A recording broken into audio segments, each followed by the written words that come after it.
Hello, hello, hello. Good to see you again. It is Friday, the 10th, 2 p.m. Bible study, Genesis, starting in the 13th chapter, 9th verse ish. Good to have you back. We're going to wait for a few people to show up. And when they do, we'll begin. Hi, Joe Madden. Good to see you.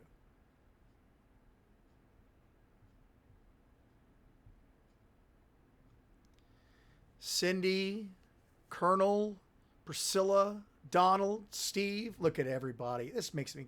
Oh, there's Jacoby. Terry Lynn, the Lord be with you.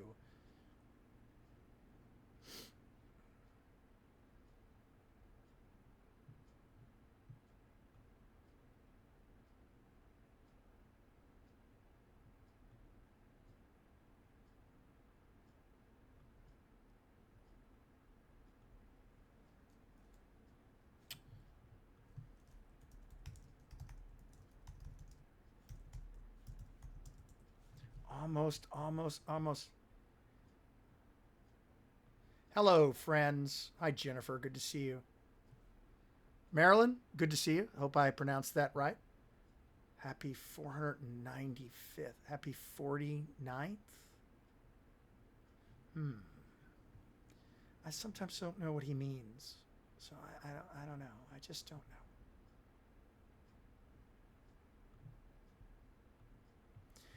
All right. Good stuff.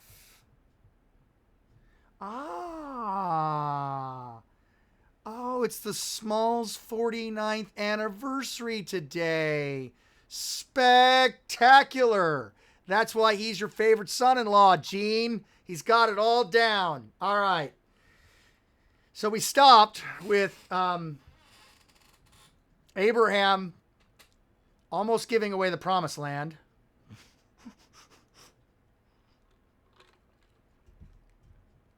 So, to bring you up to speed, remember, Abraham's promised to be the father of many nations. He, then there is he's an idol worshiper who's called by God. If you want to sort of acknowledge Luther on this, through the voice of Shem, his great grandfather, to be the father of many nations. His descendants will be as numerous as the stars in the sky. There's a famine, so he goes to Egypt with his wife, and he, right, Erica, he is afraid of the Egyptians seeing Sarah and going, this magic moment, and killing him to get Sarah. So he tells Sarah to say to the Egyptians that she is his sister, which is a half-truth because she's his half-sister. The Egyptians are kind to him, just as he thought, because of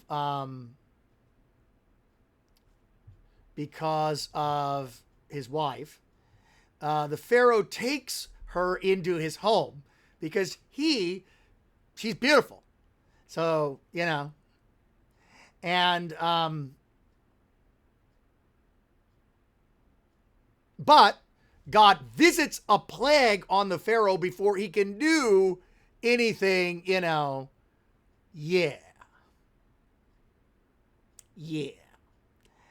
And so he goes out of Egypt, and Lot and him travel, and their herdsmen get into a fight. That's the beginning of this chapter. Hi, Judy. Good to see you. Hope you made it home safely. And it's good to be the king, Pharaoh. But how old was she at this point? She was 65. So she was a smoking looking 65. And when you live to about 140, I think it was somebody observed that 65 is the new 45. But nevertheless, We are at the point in which Lot, Abraham's nephew, and him are about to part ways. And you're going to go, if you go right, I'll go left. If you go left, I'll go right. Lot looks at the land and sees like a new Eden in Canaan with the cities. And so he goes to the right, and Sodom and Gomorrah and the cities are there. And so he goes on his way. So Abram is an idol worshiper. He is a liar. He obviously despises his wife because, I mean, like, what wife is like, say you're my sister. They may take you in their home. They may do bad things to you, but it's going to be all right because I'll be okay. Is it going to be like, you know what? But Sarah, woman of faith, believes God's going to rescue her. So she simply says, yes, Lord. So that's where we are now.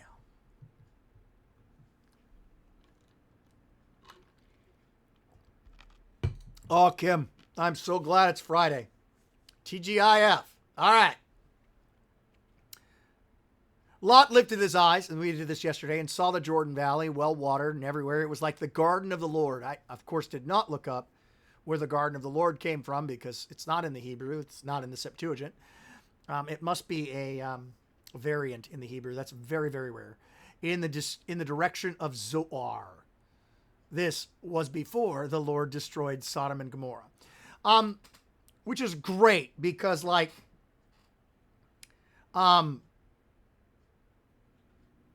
what's spectacular about this is that Moses provides a little bit of comment. Oh, yeah, it is in the Hebrew. It's not in the Septuagint, excuse me. Provides a little bit of commentary in that, by the way, the Lord is going to destroy Sodom and Gomorrah. Spoiler.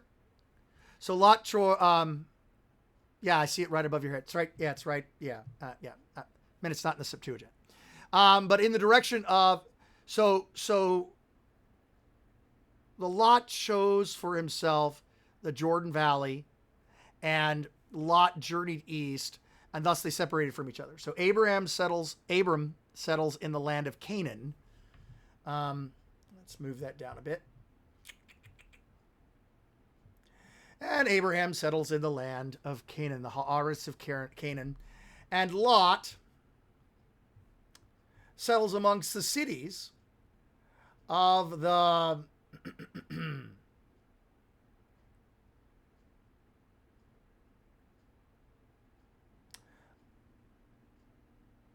of the valley, and yeah, that was just strange. Moves his tent as far as Sodom. And the men of Sodom, this is going to be a shocker to you all, were wicked. They're bad, bad men. Very, very bad, Jerry. Very, very bad. Great sinners against the Lord. Paradise of God is in the Septuagint. Paradise of God. Let's go back there. I may be going crazy. It's possible. Yep, there it is. Ha Paradise to Theu. Man, I am just mental. So I don't remember what I didn't see. Don't mind me. I'm doing too much. That's okay. Let's go back to the text that we're in. So everything's fine. As always, when there's a problem with the text, it's not the text, it's you. Anyway, the Lord said to Abram, oh, I love this. Sodom, where Lot settles, Lot picks out the great land, and we'll see how it goes for Lot in the great land, the paradise of God. But the men of Sodom are paneroi in Greek. They're evil. Wicked, great sinners against the Lord. Same word is used again. Violent sinners against the Lord. Exceedingly great, very, very much. 14.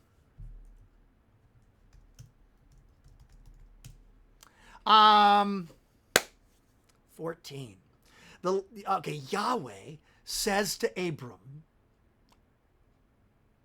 Lift up your eyes.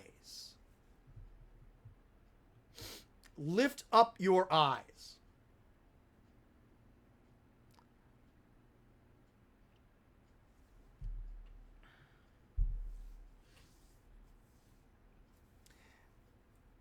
And look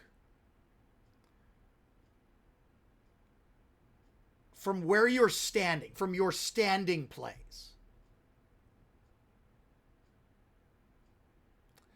And look to the where you're standing, to the north, and to the east, and to the west, and to the south. I'll pause for a second here and just think this over. Even though Lot takes the good stuff, God blesses Abram nevertheless. And Luther says that Lot that this was not a required split, but that God blesses it nevertheless. I would tend to say I'm not really certain whether their dividing up of the land is actually kosher. They're Hebrews after all. Because when God speaks to Abram after it, he tells him to look in all directions and says, this land is yours. Which nevertheless probably includes the stuff that Lot just took. So, what graciousness is the God of Abram, who blesses Abraham despite Abraham? It's simply unbelievable. Yes, I almost broke into this land is your land, this land is mine. It was bad. It was bad. It was close. It was this close. It was that close. But second time, God has made a promise to Abraham. And not one that I generally remember, because I usually think of the two big ones. Lift up your eyes and look from the place where you are, from the place where you're standing, north, south, east, west. 15. For all the haaretz that you see, I will natan you, I will give to you, and to your seed forever. Or to the, there's the, to the eons, to the eternity.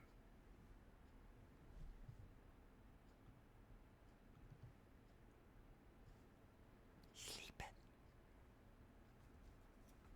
Hey, little buddy, you up? Hey, little buddy, you up? Want that? That's off your face, bud. It's like, look, I'm culling with my giraffe. Leave me alone. I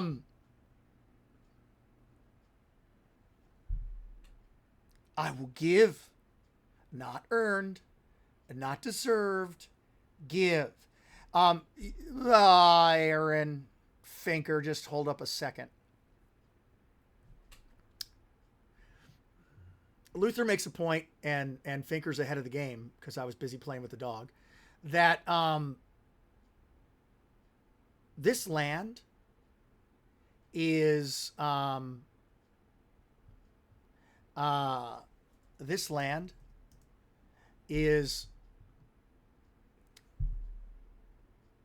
theirs until the time of Jesus. And he uses their not having the land to say they're not God's people. Because if they were God's people, they'd have the land. And I'm sorry, but replacing that land 2,000 years later doesn't fix it either. I think that this is about the Messiah. More than anything else, this is about the Messiah. This is about God saving people through the suffering and death of Abraham's seed, singular, the Christ. I'll give this land to you, to your offspring. And it's the garden of the Lord. It's Eden. I'm gonna give it to you for all time. And but it's located in, rests upon the suffering and death of Jesus. I will make your offspring. Let's go to 16.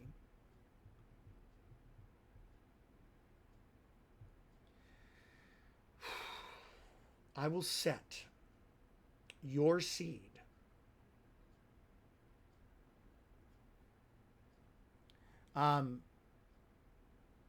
as the dust of the earth, so that if one could were able, in order to count them, number them,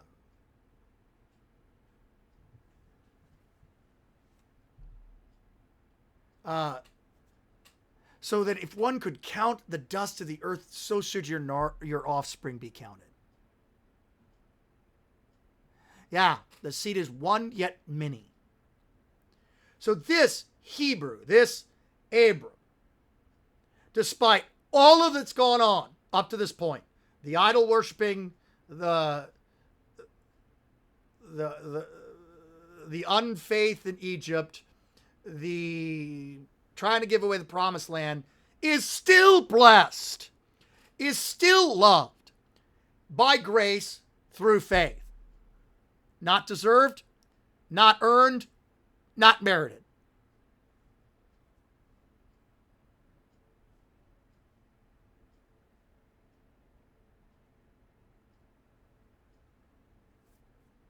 Kum.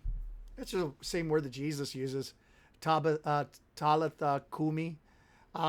Arise and walk the land.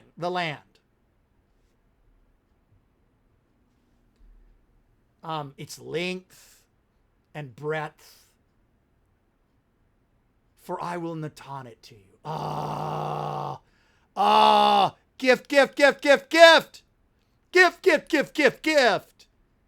Gift.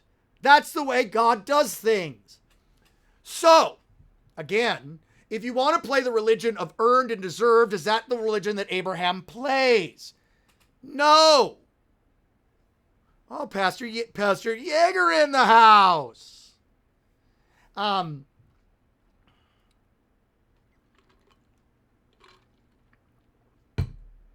Yeah, I'm giving it. It's a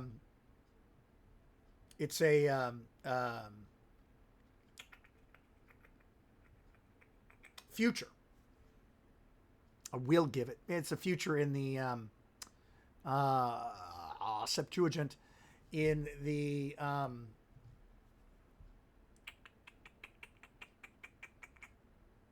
imperfect. I will give it to you. That's the way of faith, isn't it? It's his already. It's going to be his, and it's his already. Faith makes it his, because everything rests on the Lord's gifting. Is that similar to the Garden of Eden language as far as the gift of the garden? Well, then Natan is that verb. I'm sure Finker's going to look it up now, but Terry Lynn, that's a great question, especially with the reference to the Garden of God in the previous. I believe I can fly. I believe I can touch the sky. No. I believe that this is similar language. It seems similar language to me, but I'm going to wait for Finker to go paging back in his book and answer your question. So, Abraham moved his tent and came settled by the oaks of Mamre. That is the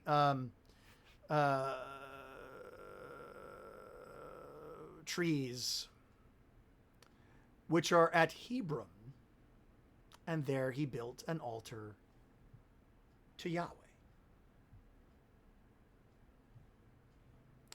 All right, so now that brings an end to this section. The second time God has promised, and then we get this strange section that you read through and you're like, what on earth is going on here?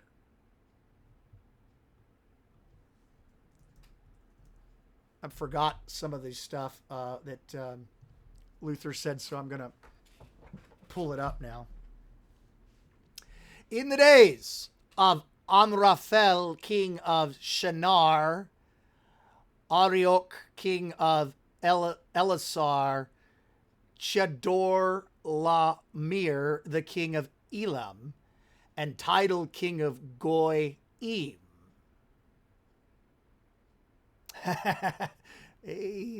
Faker's in the zone today. He wants to spoil it.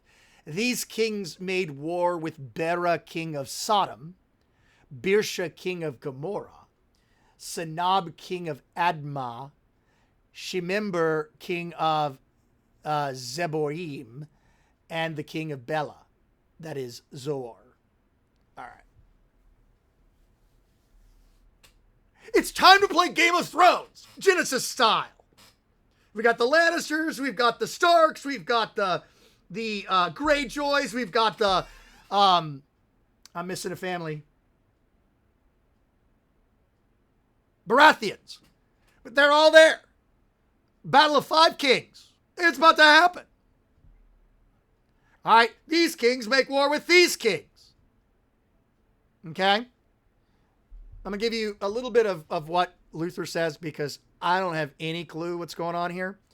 But I know what's going on here based upon like verse 7, but we got to get there first. The Jews think King Amraphel is Nimrod, whom we had earlier. That's Ham's grandson. The second king, perhaps the king of Pontus, which is mentioned, remember, in Acts, Pontus and Phrygia. Phrygia being a very cold place. Do you see what I did there? The third king is the king of Elam, which is Persia.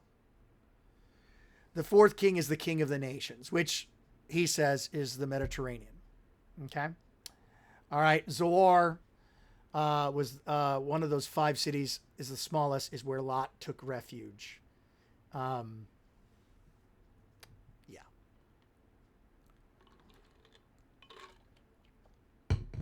People making war. Like there was no flood. Like the flood didn't happen. People are just going to make war for land. Contrast this with the way Abraham receives the land. I'm going to give it to you. We're going to make war for it. I'm going to take this country from you, and you're going to take this country from me, and then that person's going to take this country from me. We're going to play Game of Thrones. Genesis style. All of these joined forces in the valley of Siddim, that is the Salt Sea.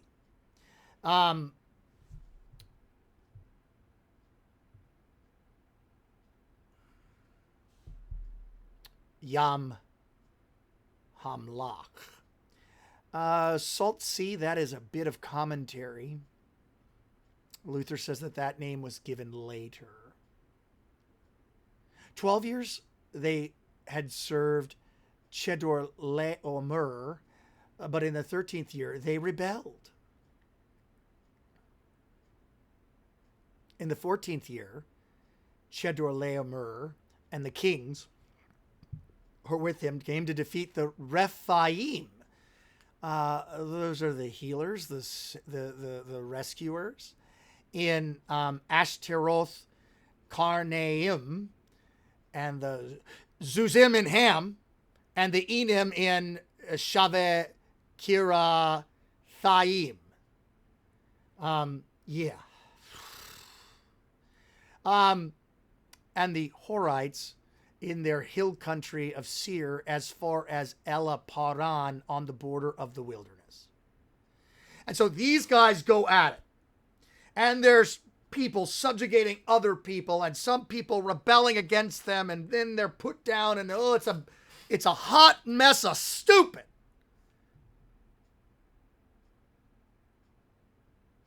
And just when you think there's no reason for this section to be occurring,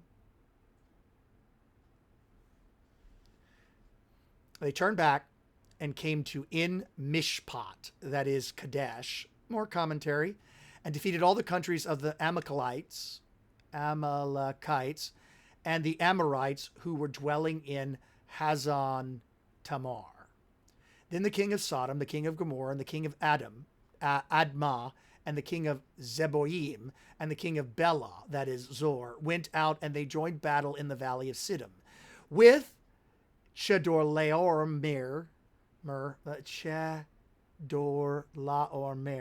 the king of Elam, the title king of Goim, and Amraphel, the king of Sinar, and Arok, the king of El-Lasar, 4 kings against 5.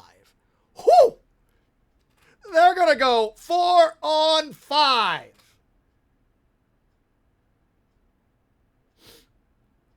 And if you're like, what does this have to do with the price of tea in Mesopotamia?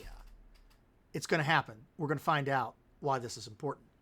The history lesson isn't just unfolding. It shows us something important.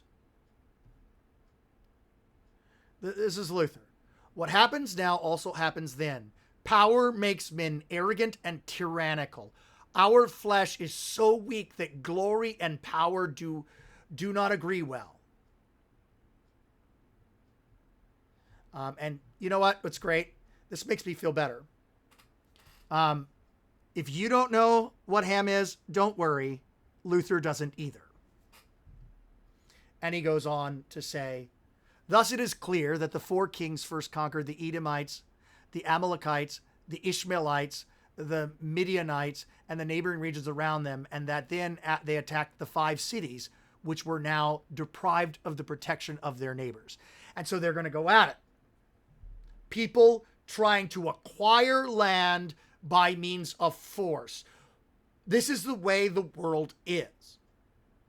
Okay? So please, let's not be stunned when one country takes over another country, takes over another country, takes over another country. Because that's what sinners do. All right? Especially with no people to cancel them for doing it. If we compute the time, says Luther, barely 30 years have passed since the death of Noah when this war began. At the time, Shem and the 6 other patriarchs were still living. And while most holy men are ruling and teaching the world, such great disturbances arise. Thus, this is an awful example that men so quickly forgot the flood and Babel that devoted themselves to tyranny and disturbed the world with wars. And the holy patriarchs watched this with the utmost grief, but they were unable to remedy these great awful things. And again, just when you think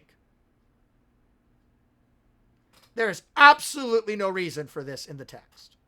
Why are you telling me this, Moses? Verse 11.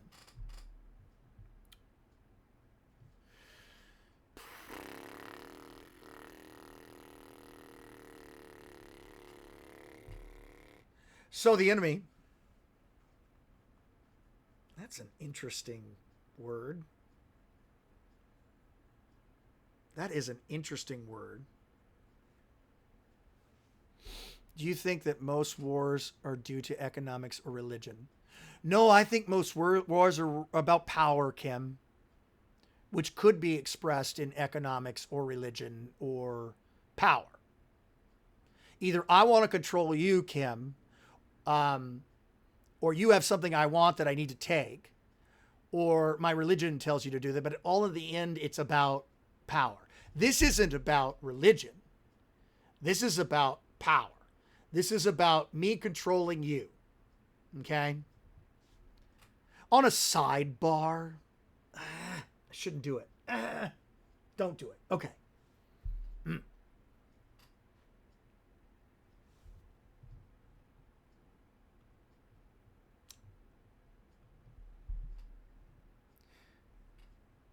This is about what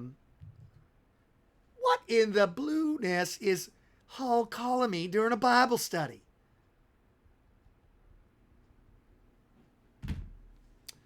I want you to sort of just, how do I say this? Western civilization did not create people playing imperialism and conquering other nations.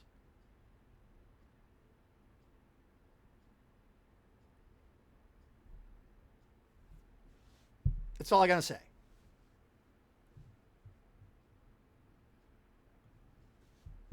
See, I said I wasn't gonna say it, and then I said it, and then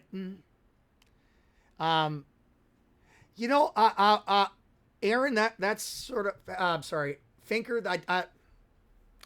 that's my issue. It's a weird, the Septuagint has hippon, which means the horses. The horse.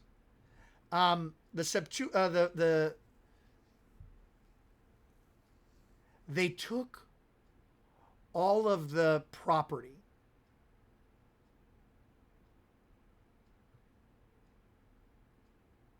of Sodom and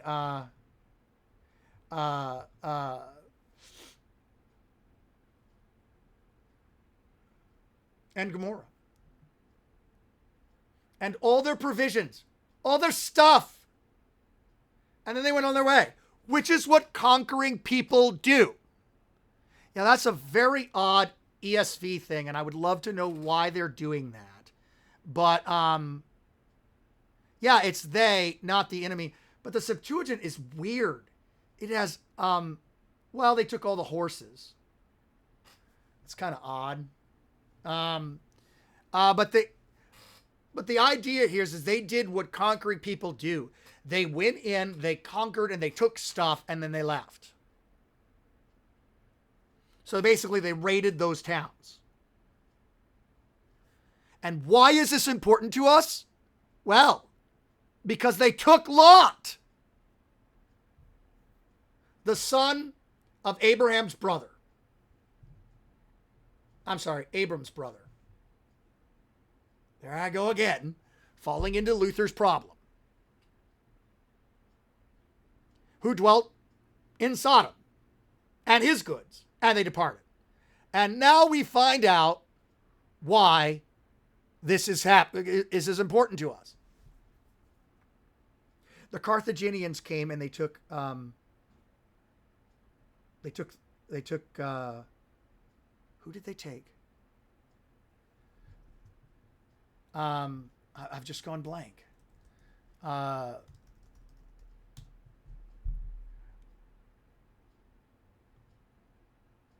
Helen. Oh, whoo! And that causes the Trojan War.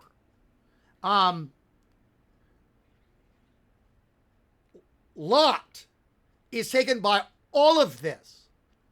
Lot is caught up in all of this war, in that and I want to just stop here for a second and just sort of marvel at it. This is God doing the God thing.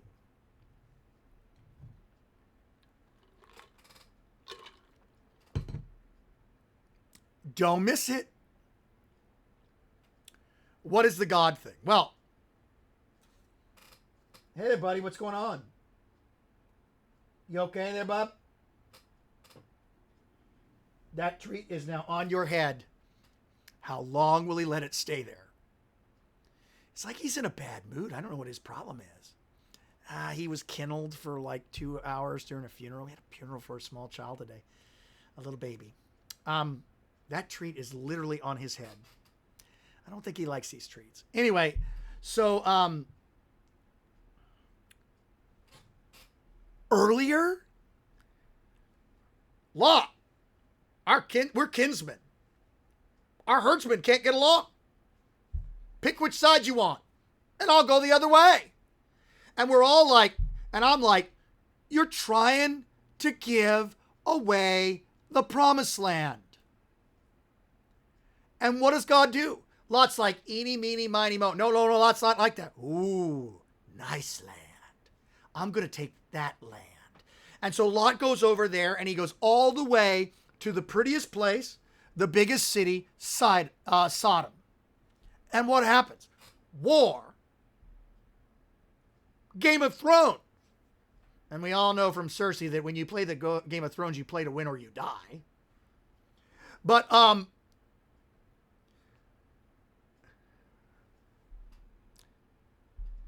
please don't write me 4-page single-spaced letters. I'm not in any way promoting Game of Thrones. Awful thing. I'm just saying it's in our culture. It's a cultural example. That's just like I'm not promoting a Trojan War by making reference to it. Anyway, it's been a while since I've had a 4-page single-spaced letter. I guess I'm due. But I want you to take this in. Lot chooses the land. And, well, Brian, we're in the middle of the 5 kings versus the 4 kings in Genesis 14. Okay. Lot chooses the land that he wants, and he goes and takes the land that he wants. And how does it end? With him being captured.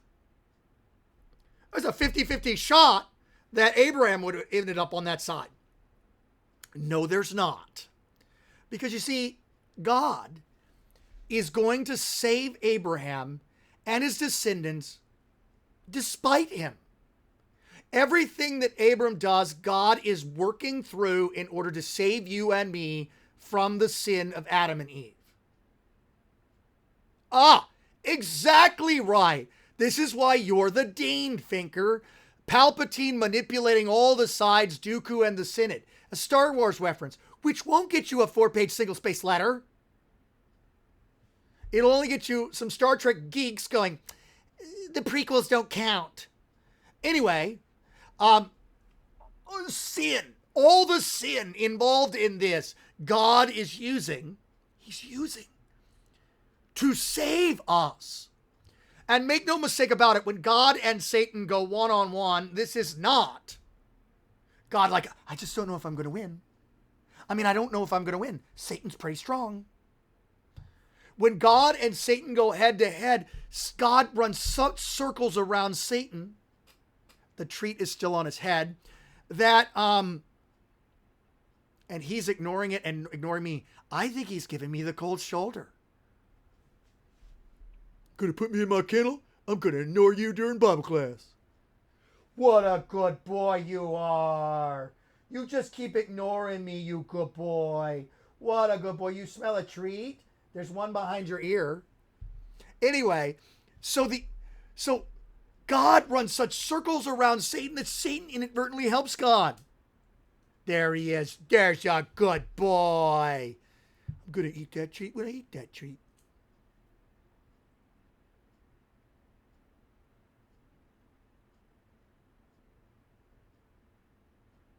Okay, now you're just showing off, Finker. I'm done with you.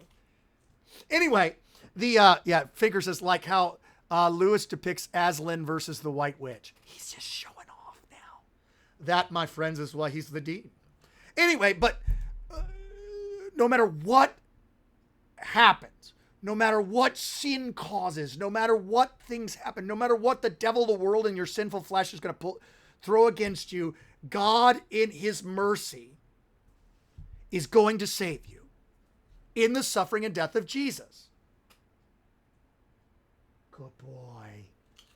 Now he's coming. Now he's coming. So like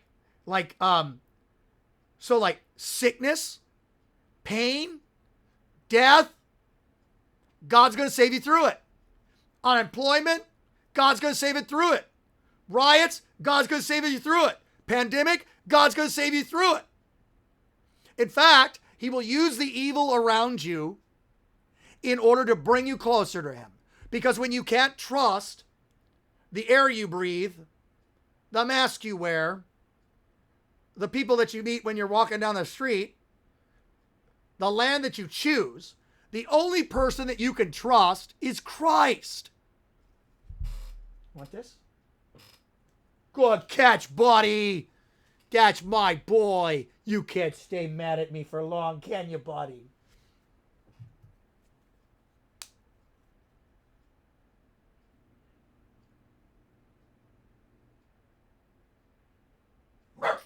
Oh no.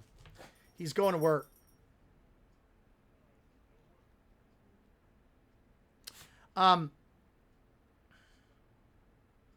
So even though Lot chooses the best land, God's still working through it in order to save Abram.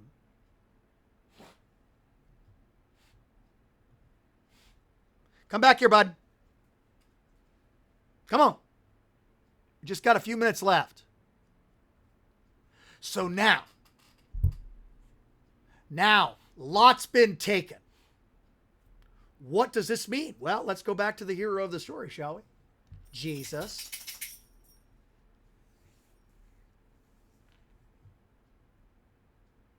Verse 13. Move that so that I can get to 13.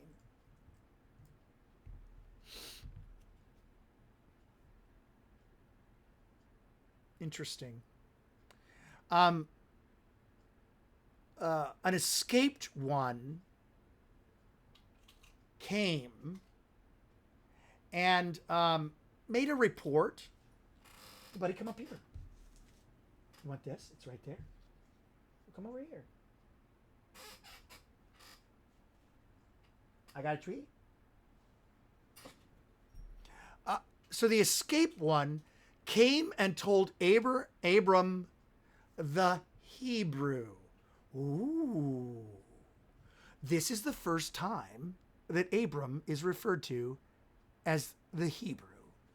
And it's important for you to take note of this. Luther. Here is the first time that Abram is called a Hebrew. And there are extensive discussions about this name.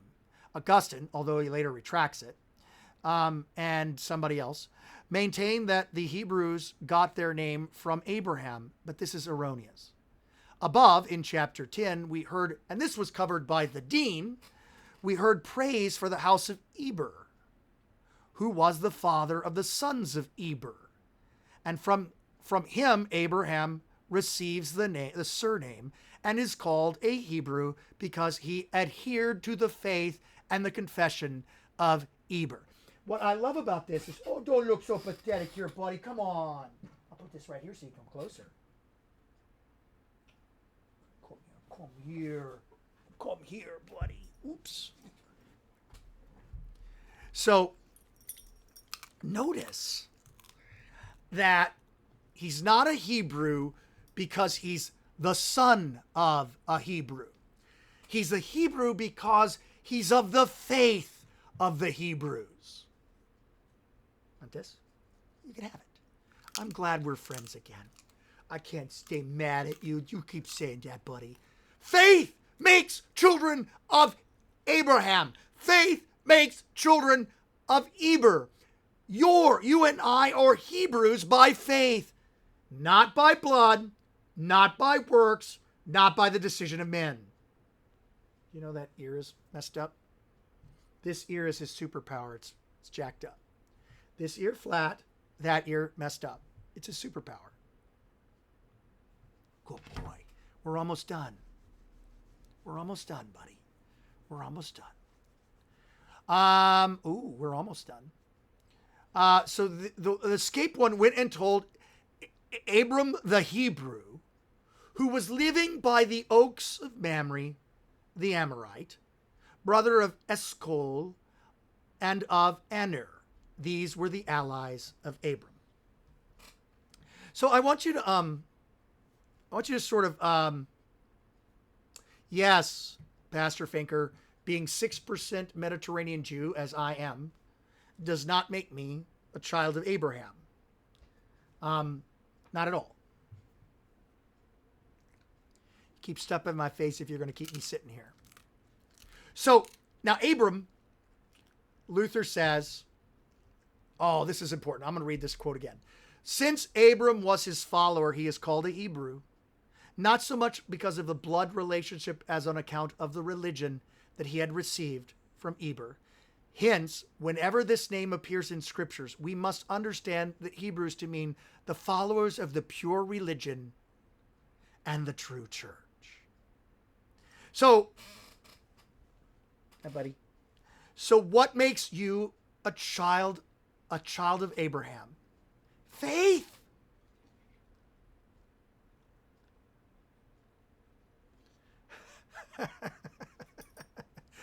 Faith. Faith does that. Faith makes you a child of Abraham, and faith makes you a Hebrew. So by faith you say our ancestors were slaves in Egypt, and God brought them out of Egypt with a mighty hand and an outstretched arm. Faith does that. Faith says that. And, as Kim quotes John the Baptist, don't think that you can just say, Abraham is our father, God can raise up stones to be children of Abraham. Thank you, Kim. Great quote. Thor says, woohoo! All right. So Abraham Abraham is remember he left Egypt with a lot of peeps, a lot of fam, a lot of people. Not only servants, but people. Okay.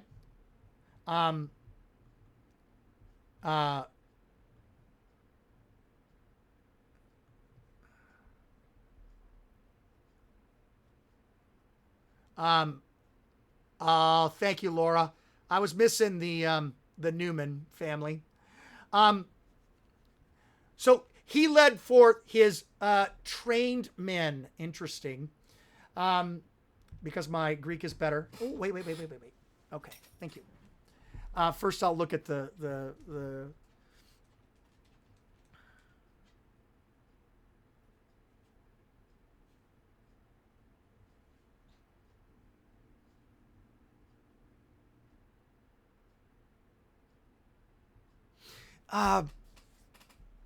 that's an interesting, I don't know.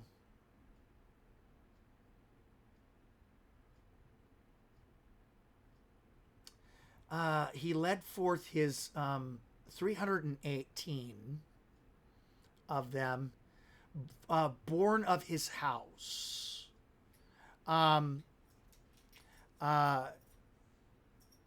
Well, before we turn him into a warlord, and Pastor Finker is talking out of the side of his cheek. The word they're using for trained is folks that pull out the sword, which is an interesting sort of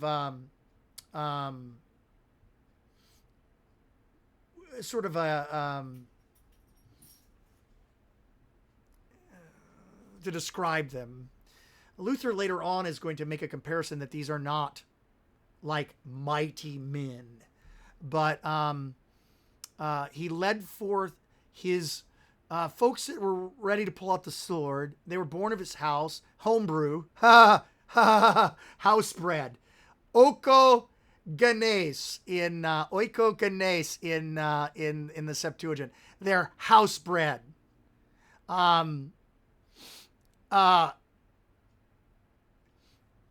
318, and went in pursuit of them as far as Dan.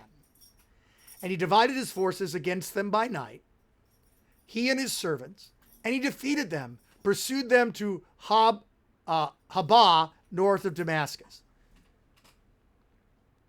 Wait just 1 second.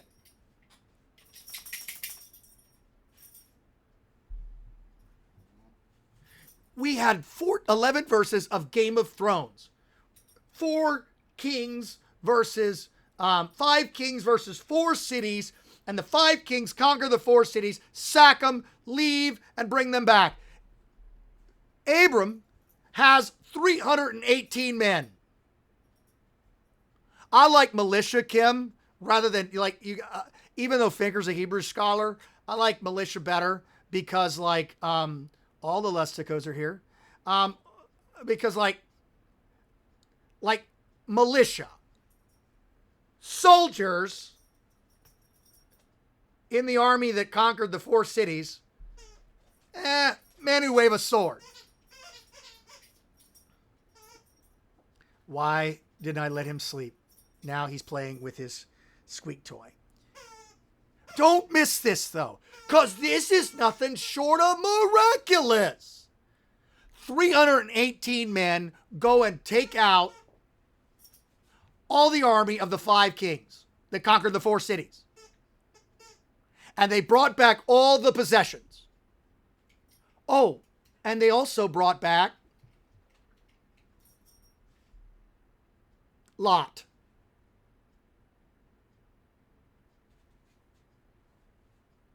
His kinsmen, with his possessions, and his women, and the people. Think about this. It's nothing short of miraculous. And what Luther says is that they were armed with faith. I want you to take this in, because I think this might be a little extreme. The Alexanders, the Hannibals, the Scipios, vie amongst themselves over supremacy and the glory of achievement, but I place Abram ahead of them all. What? I mean, this is the stuff of 300 Spartans holding a pass, except there is no pass to make it a defensive position.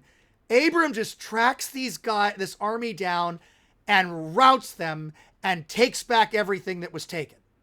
And it's nothing short of miraculous. Abram lives in a crazy time. If you're not in a city, if you don't have a king, you better have some protection for your clan. And what did he have? He had God. And what does God do? God's grace responds to faith. Where it is present, the victory is already won. And the only then are plans and arms granted success. So come up with your schemes. Come up with your ways to build your church big, your programs, your social media blitzes, to build big churches. You want to be big and growing. And Luther says, for God's grace responds to faith. Where it is present, the victory is already won. And only then are plans and arms granted success. So you can have all the stewardship and evangelism programs and still kill your church.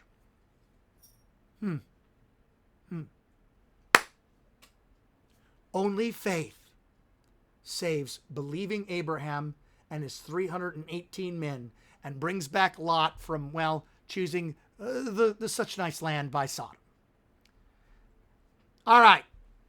Guess what, Pastor Finker? I'm taking Saturday and writing a sermon. We're not doing a Bible study tomorrow. In fact, you should not expect Bible studies on Saturdays for as long as we're doing Hebrew stuff. Because Hebrew requires me far more preparation. But I will say this, Monday, Pastor Aaron Finker will take you through Melchizedek. You know what Finker should do? Finker should send me a letter and say thank you, because he is teed up for the most gospel-y, New Testament-y, Jesus-y section, which I invite you to prepare in advance for him, because there's no way that he's going to get through the 14, 17, and following. If he does that in another chapter, I will be stunned. But Melchizedek, Jesus, it's going to be so good. And that's Monday, 2 p.m. Go to the Higher Things website, register for the virtual conference. All that information is on there. Erica, if you would paste the quote, do, Do. Da. No. Do. Register for that conference. It is a steal of a deal. 2 days worth of content. 20 hours plus of content spread over 2 days. Oh, what a gift it will be for you. What an absolute crazy gift it will be for you. Register today. Pastor George Borghardt and a sleeping dog. We'll see you I'll see you on Tuesday. Thinker and his wonderful beard will take you through Melchizedek on Monday. Have a great day.